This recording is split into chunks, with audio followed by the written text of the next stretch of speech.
Tonight, as Russia threatens to cut off Ukrainian troops inside the city of Bakhmut, Ukraine hitting back with rounds of artillery. Ukraine claiming the last 24 hours have been the deadliest for Russian forces in this war, with over 1,000 Russian soldiers killed. But those claims can't be verified. Ukrainian troops now training in Poland on these advanced German-made tanks, with European nations today pledging an additional 100 tanks of an older model. Ukraine also now awaiting those longer-range US rockets, part of nearly $30 billion in military aid America has committed over the past year.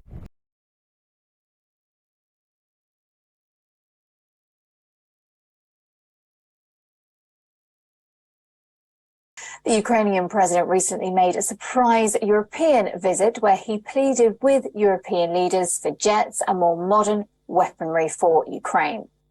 On the other side, reports have surfaced about Iran smuggling in drones for Russia.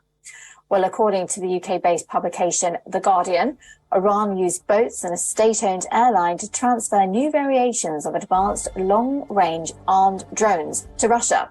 According to the report, at least 18 of the drones were delivered to the Russian Navy after Russian officers made a visit to Tehran in November.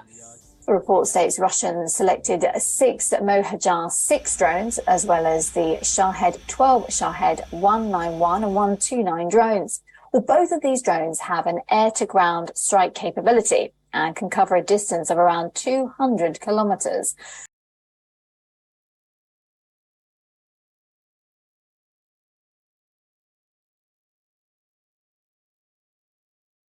Tonight, Canadian Prime Minister Justin Trudeau announcing a U.S. fighter jet took out an unidentified object over the Yukon, scrambling both Canadian and U.S. aircraft after coordinating with President Biden Saturday afternoon. Just one day after another unidentified object was shot down over Alaskan waters, with recovery efforts underway in the Arctic and more questions than answers about who owned it, why it was there, and what capabilities it may have had. President Biden ordered U.S. fighter jets to take it out with a missile just hours after learning about it. But already some key differences emerging with the Chinese balloon blasted out of the sky a week ago. First, in size. It was much, much smaller than the spy balloon that we took down last Saturday. Closer to a small car versus the Chinese spy balloon, which was 200 feet tall with a satellite on the bottom as large as a regional jet.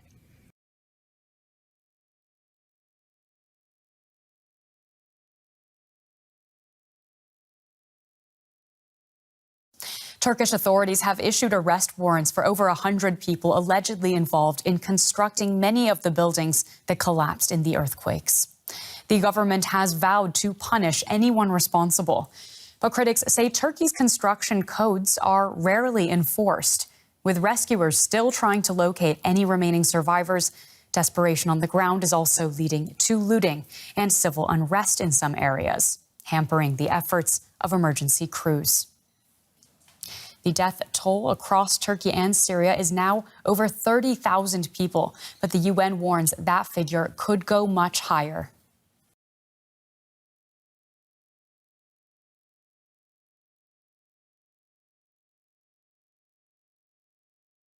Conflict between Israel and Palestine continues to simmer. A barrage of explosions have rocked the Gaza Strip.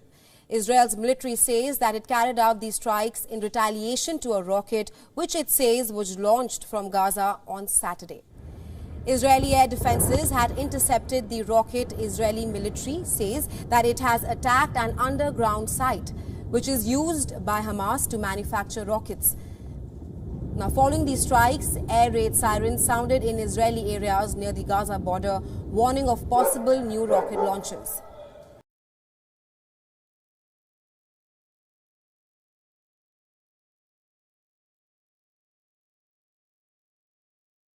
Chad will on Monday begin trying 150 rebels accused of causing the death of President Idriss Deby. The trial will take place in Kilesum, in a high-security prison, a local news website reported, citing judicial sources. The suspects belong to the Front for Concord and Change in Chad, the rebel movement, which launched an offensive to overthrow Chad's government from its rare bases in Libya. They are being prosecuted for terrorism, enlisting child soldiers, mercenarism, undermining state security, and the assassination of a sitting president.